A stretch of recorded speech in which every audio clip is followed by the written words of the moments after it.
Turiu puikią progą atsidaryti vyno butelį, nes noriu pademonstruoti Tupperware vyno kamščiatraukę. Su šitų kamščiatraukių vyną atidarys net ir moteris, gražiai, elegantiškai. Principas labai paprastas. Imam štai šitą spiralę ir pirmiausia nupjauname šitą foliją.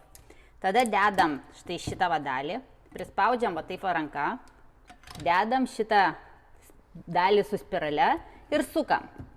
Sukam, sukam, sukam, sukam, sukam. Ir taip įsukus dar ne pabaiga. Reikia sukti tol, kol iškyla vyno kamštis. Tai sukame mes toliau. Sukam, sukam, sukam, sukam, sukam, sukam, sukam. Viskas, vyno kamštis iškilo. Mano vynas atidarytas.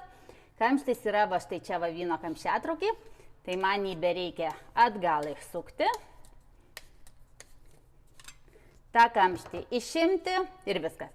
Puikiai dovana kažkam, tiek savo, tiek kažkam, galite prie vyno butelio pririšti, galite dar sūrio pridėti, dar galite ir sūrį net Tupperware pridėti. Žodžiu, superinis kamščiatraukis, tikrai rekomenduoju, tikrai pasiteisinęs įrenginys.